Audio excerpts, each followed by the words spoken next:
नमस्कार दोस्तों PCS academy में मैं आप सभी लोगों का स्वागत करता हूं। आज का जीएस का फर्स्ट पेपर का यह क्वेश्चन है। ठीक है, 200 शब्दों में लिखना है। कितने? 200 शब्दों में आज हम लोग देखेंगे। और दोस्तों, जो लोग चैनल पर पहली बार विजिट कर रहे हैं तो चैनल को सब्सक्राइब करना ना भूलें। सब्सक्राइब करने के बाद बेल बटन को ज़रूर प्रेस कर दें, जिससे आपको टाइम पर नोटिफिकेशन मिलती रहे।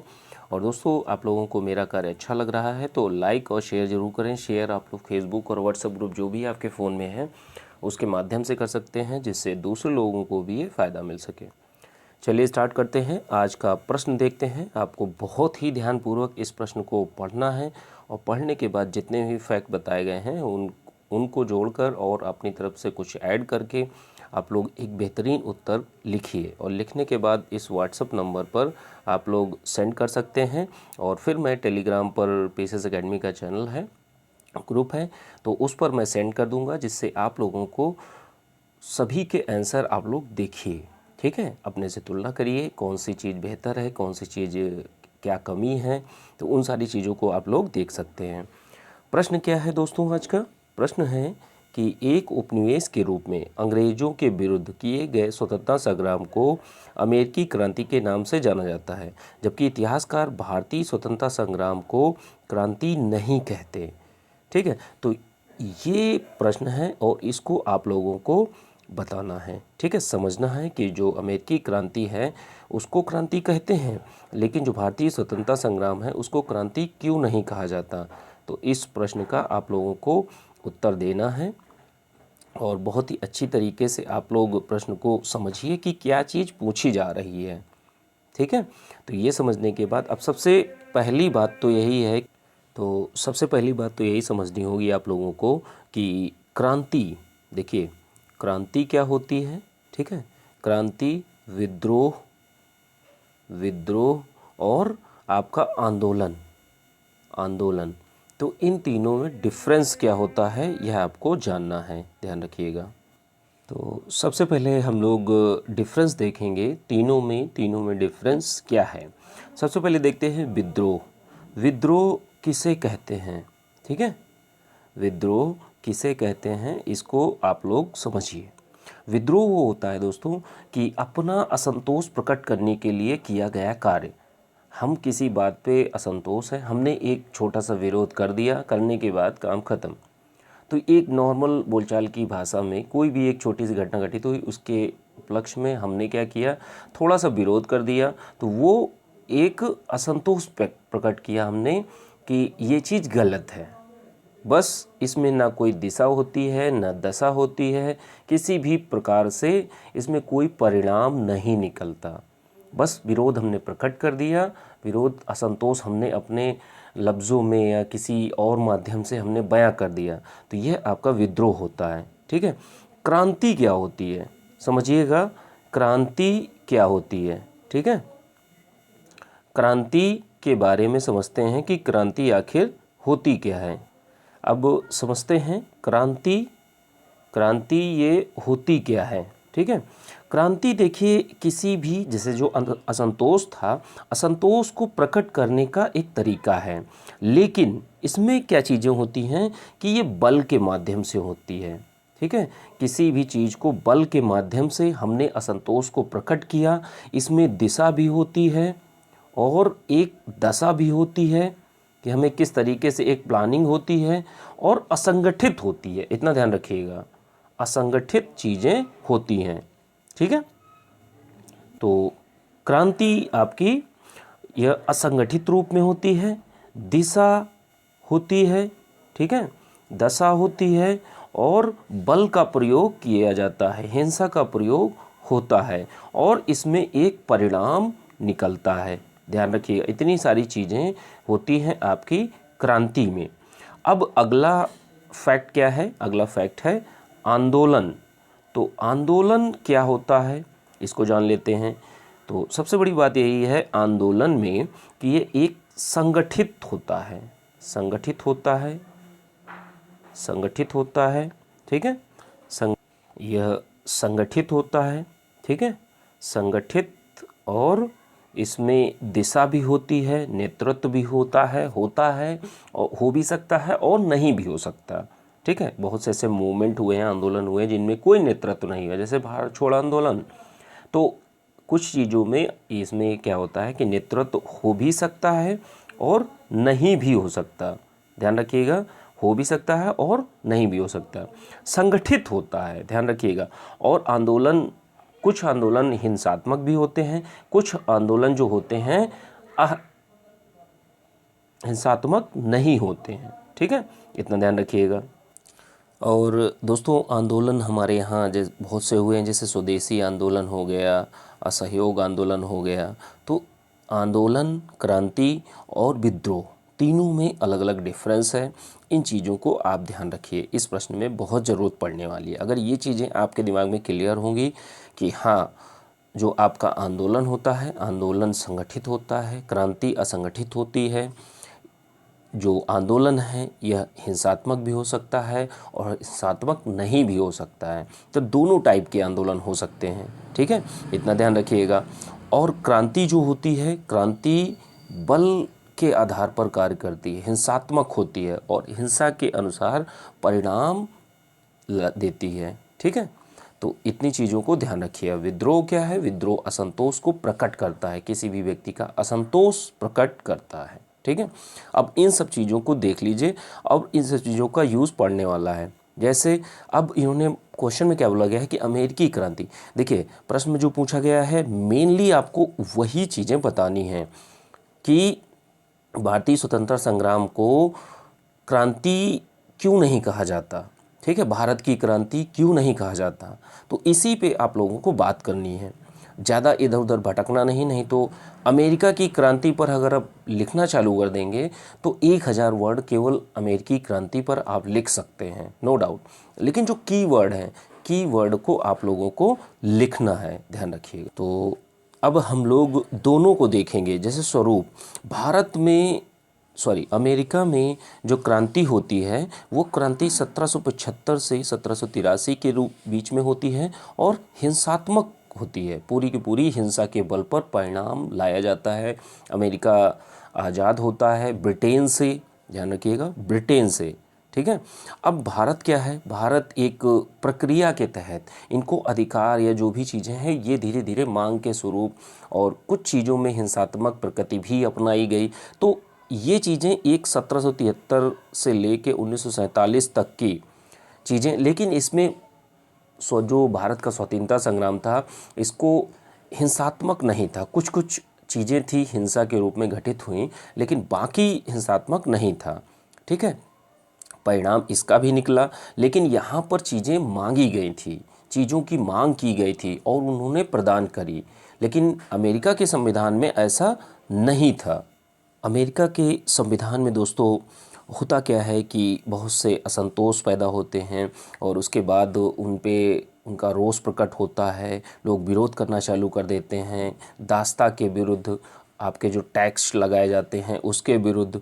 तो ये सारी चीज़ें आप लोगों को बताना है इस प्रश्न में कि दोनों में डिफरेंस कहाँ है।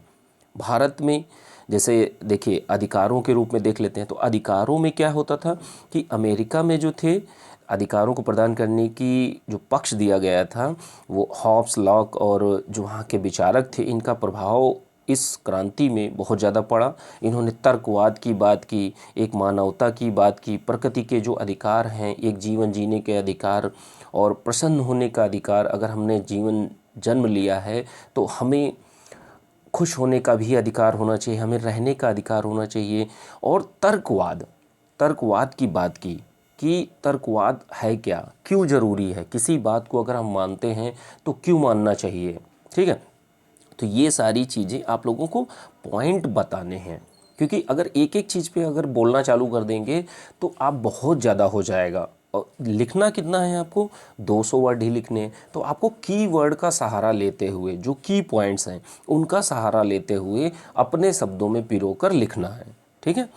तो इनका प्रभाव अमेरिका में बहुत ज़्यादा पड़ा। अब अधिकार भारत में क्या हुआ? भारत में देखिए अधिकार जो प्रदान किए गए वो धीरे धीरे प्रदान किए गए, ठीक है। अधिकार जो थे वो धीरे धीरे प्रदान किए गए। अब एग्जाम्पल के रूप में समझ सकते हैं आप लोग कि जैसे हमारे यहाँ कुछ कुछ अधिकार, चाहे आपका प्रतिनिधित्व का हो या किसी भी प्रकार के, मतलब 1857 की क्रांति या विद्रोह जब होता है उसके बाद से अधिकार प्राप्त करना चालू हो जाते हैं और इधर भारतीय लोग मांग करते हैं, उधर कुछ कुछ अधिकार मिलते हैं, कुछ शोषण भी होता है, कुछ कर के रूप में धन दोहन भी होता है।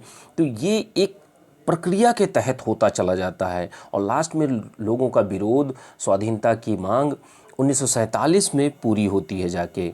ठीक है, इन प्रकरणों को भी आप लोगों को अगर जैसे छोटे छोटे पॉइंट्स में अगर दे देते हैं, पॉइंट्स का मतलब पैराग्राफ्स में आप लोगों को देना है कि ये चीज़ें अगर आप बताते हैं तो आप प्रश्न में पुष्टि करते हैं कि हाँ दोनों में डिफरेंस कहाँ किस चीज़ों की थी। ठीक है, जैसे अमेरिका में 13 राज्यों की लड़ाई थी, 13 राज्यों की लड़ाई आपके ब्रिटेन के खिलाफ में थी, स्वतंत्र होने के खिलाफ में थी, स्वतंत्रता की थी। ठीक है, उनको आज़ादी से जीने की लड़ाई थी ये। ठीक है, और 1776 में जेफरसन की एक स्वतंत्रता के लिए घोषणा की जाती है। और भी कई चीज़ें होती हैं, जैसे वहाँ पर जो अमेरिका की क्रांति होती है तो वहाँ पर एक स्लोगन दिया जाता है, प्रतिनिधित्व नहीं तो कर नहीं। ठीक है, और एक बोस्टन टी पार्टी का भी नाम काफ़ी आता है। तो ये सब घटनाएं घटित होती हैं आपकी अमेरिका की क्रांति के दौरान या उससे पहले। ध्यान रखिएगा, फिलाडेल्फिया कॉन्फ्रेंस भी होता है और अमेरिका में जो अंतिम परिणति जो होती है वो पेरिस की संधि है उसके साथ ख़त्म होता है अमेरिका की क्रांति। ठीक है, यहीं से अमेरिका को आज़ादी मिलती है और उसके बाद अमेरिका आज़ाद हो जाता है।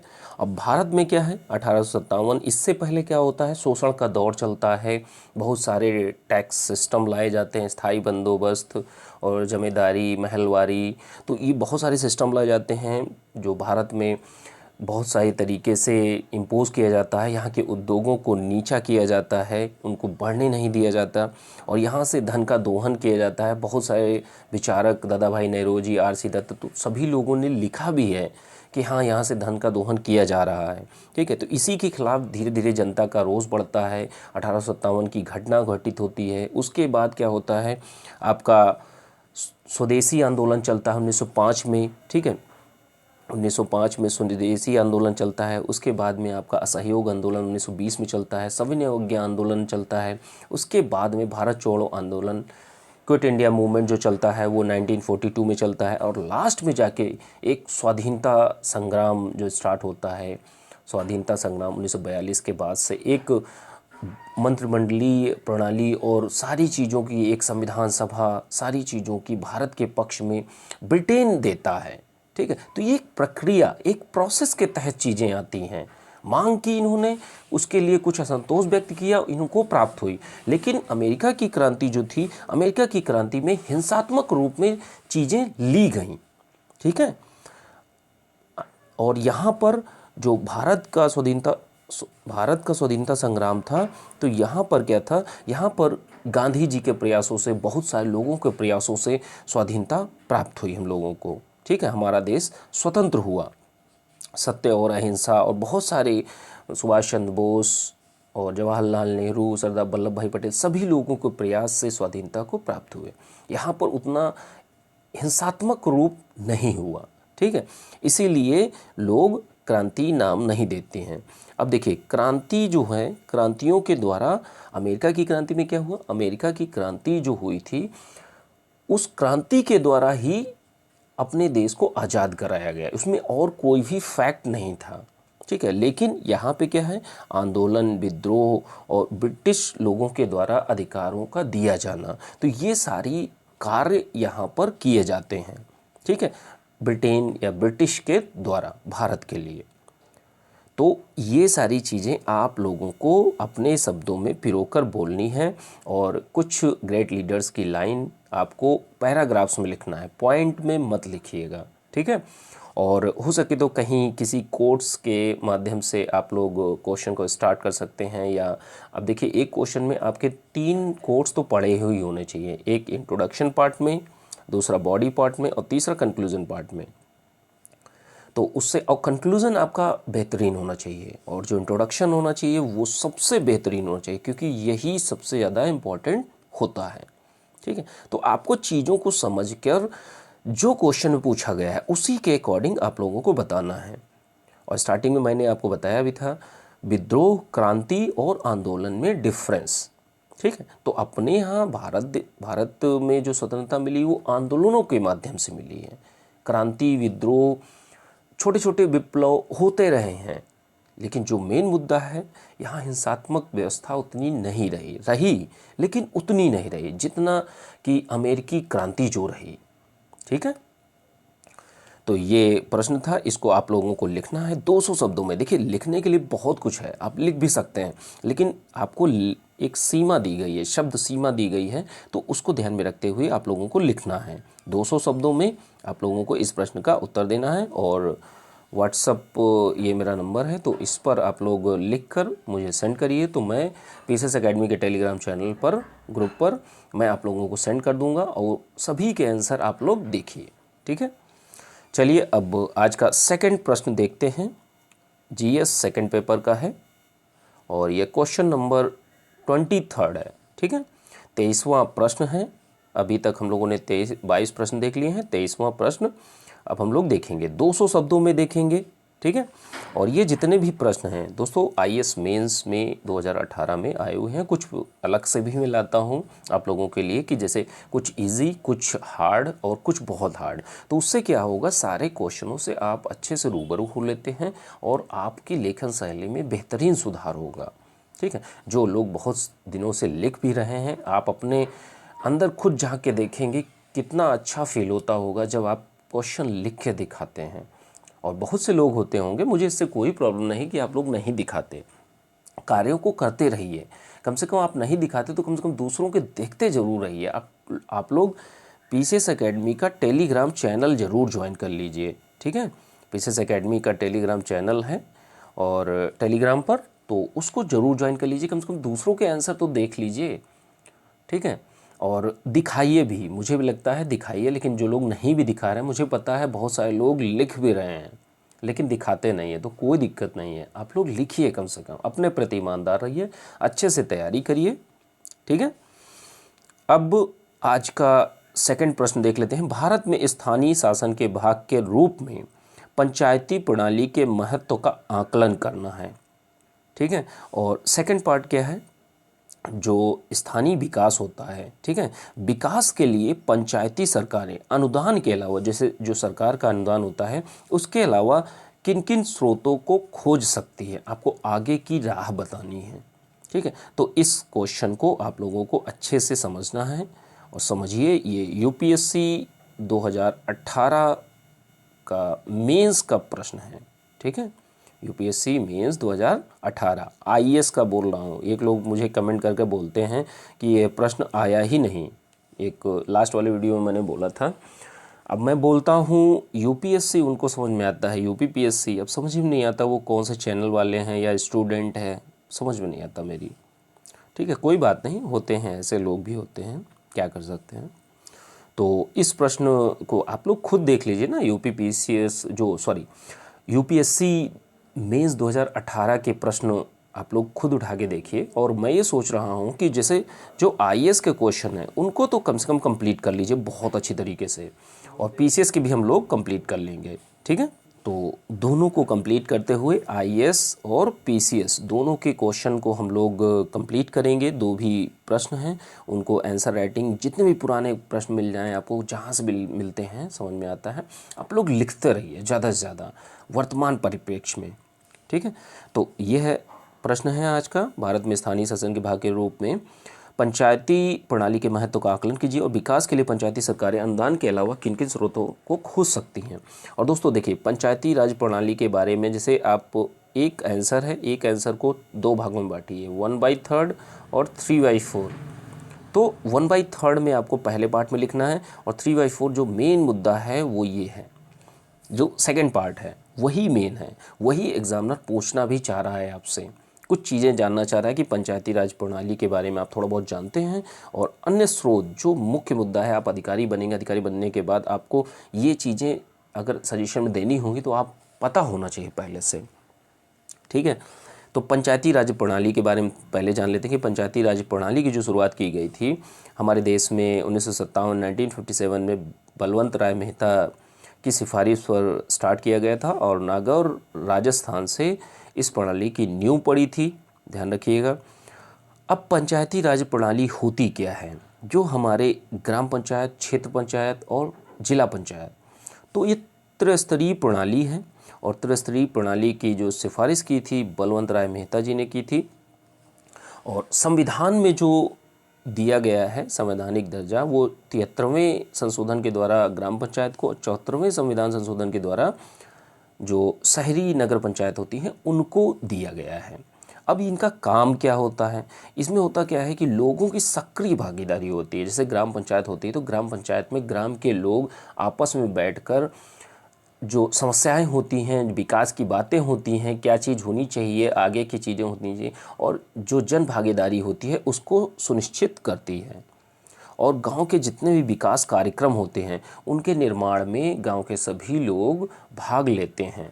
ठीक है, तो ये चीज़ें हैं पंचायती राज प्रणाली की। और ये स्थानीय स्वशासन खुद की जो आसपास की समस्याएं होती हैं, ग्राम की पक्ष समस्याएं और क्षेत्र की समस्याएं और ज़िले की समस्याएं, तो 3 टायर सिस्टम में इन चीज़ों को देखा जाता है कि क्षेत्र में अगर कोई समस्या आ रही है तो उसको देखा जाए, ठीक है।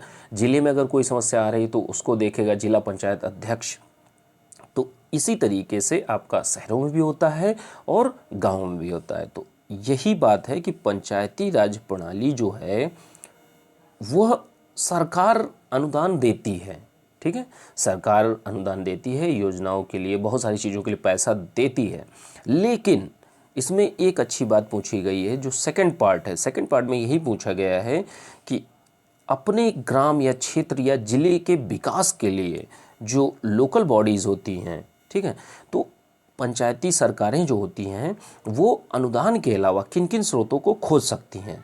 तो मेन पार्ट यही है, इसी को आपको अच्छे से अपने शब्दों में पिरोकर बताना है। कुछ पॉइंट्स आपके दिमाग में भी हो सकता है, आप गांव से बिलोंग करते हैं, शहर से बिलोंग करते हैं, तो जहां से बिलोंग करते हैं आप लोग जानते तो होंगे ना, तो कम से कम कुछ पॉइंट्स आपके भी दिमाग में होंगे, तो उनको भी ऐड करके आप लोग एक बेहतरीन उत्तर लिखिए, ठीक है।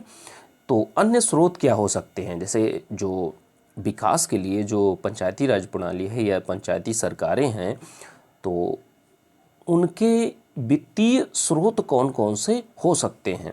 तो जैसे देखिए, एक ग्राम होता है, एक गांव होता है, तो उसमें क्या होता है कि ग्रामीण हाट बाज़ार का निर्माण करके, कि जैसे एक छोटा सा गांव है, एक छोटा सा गांव है, यहाँ पर एक बाज़ार की व्यवस्था कर दी गई और बाज़ार में लोग शुल्क, जैसे कोई सब्जी लगा रहा है, कोई कुछ और लगा रहा है, कोई किराने का सामान लगा रहा है, तो उस छोटी सी मार्केट में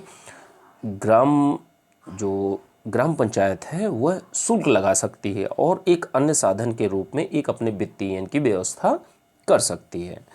अब अगला पॉइंट क्या है? अगला पॉइंट है मेलों का आयोजन करके। तो जैसे एक पर्टिकुलर प्लेस डिसाइड कर दिया ग्राम पंचायत ने कि इसमें इस जगह पर इस डेट से इस डेट तक मेला लगेगा। अब उसने मेले में जितने भी दुकानदार जो दुकानें लगाएंगे आके, उनसे टैक्स वसूलती है, ठीक है, टैक्स वसूलती है, कर वसूलती है।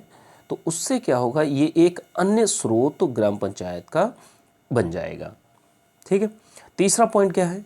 स्थानीय तीर्थ स्थान, जैसे कोई मंदिर है या मस्जिद है या और भी कोई तीर्थ स्थान हो सकता है घूमने का, झील या कोई ऐसा बाग बगीचा जिसमें बहुत अच्छी अच्छी चीज़ें हों, तो उसको लोग देखने के पर्यटन के हिसाब से अगर देखने आते हैं तो उन पर कुछ एक नॉमिनल शुल्क लगाकर ग्राम पंचायत या क्षेत्र पंचायत या जिला पंचायत कोई भी अपने एक अन्य स्रोत बढ़ा सकती है, ठीक है, पैसा प्राप्त कर सकती है सरकार के अनुदान के अलावा। अगला क्या है? एक सिंचाई कर होता है, जो सिंचाई करने पर जो टैक्स लगता है तो वो भी लगा सकती है ग्राम पंचायत, क्षेत्र पंचायत और जिला पंचायत। पानी आपूर्ति पर, जैसे पानी जो भेजा जाता है तो पानी पर भी टैक्स लगा सकती है। जैसे गांव में अगर कोई प्रकाश की सुविधा ली गई तो कुछ उसका एक नॉमिनल कर डिसाइड कर सकती है कि 10 रुपये 5 रुपये, तो एक अन्य वित्तीय स्रोत भी हो सकता है। अगला क्या है? रोजगार के अवसर। गांव में ग्राम पंचायत क्या करे कि कुछ लोगों को निकाल कर छांट कर, जो पढ़े लिखे हैं और जो उद्योग करना चाहते हैं, कुछ छोटा सा ग्राम उद्योग लगाना चाहते हैं तो उसमें अपना थोड़ा सा इन्वेस्टमेंट करके ग्राम पंचायत, और फिर उन्हीं का जो एक बिजनेस स्टार्ट होगा तो उसमें अपना योगदान करे, और योगदान करने के बाद जो प्रॉफिट होगा वो प्रॉफिट ग्राम पंचायत की एक अन्य स्रोत बनेगा आकर। अब अगला क्या है, हाउस टैक्स हो सकता है। ग्राम के या क्षेत्र के या ज़िले के जितने भी गांव या घर हैं तो उनमें गृह कर लगाकर एक अन्य स्रोत बन सकता है ये ग्राम पंचायत या क्षेत्र पंचायत या जिला पंचायत का।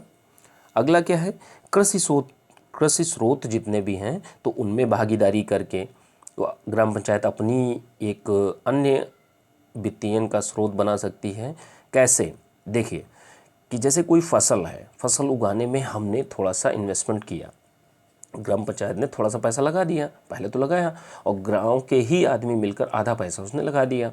तो अब एक फसल हुई, फसल होने के बाद वो जब बिकने के बाद जो पैसा आएगा वो आधे आधा बांट लिया जाएगा। तो उससे क्या होगा, एक रोजगार की वृद्धि भी होगी, एक रोजगार मिलेगा, और ऊपर से एक ग्राम पंचायत को एक अन्य स्रोत भी मिलेगा वित्त पैसे का। ठीक है। अब लास्ट में देखिए, लास्ट में आपको निष्कर्ष देना है और एक अच्छे से कोड भी डाल सकते हैं कि गांव जो हैं वो गांव देश की रीढ़ की हड्डी माने जाते हैं। हड्डी क्यों माने जाते हैं कि देखिए आपका जो आपका गेहूं है, जो गेहूं है, गेहूं, चावल, ठीक है, दालें, तो ये सारी की सारी आप गाँवों से ही मंगवाते हैं। ठीक है, शहरों में भी होती हैं कुछ जगह पर। तो अब आप लोग भी जानते होंगे डेटा के अकॉर्डिंग कि 71%, लगभग 71% जो हमारी देश की आबादी है वो अभी भी गाँवों में बसती है।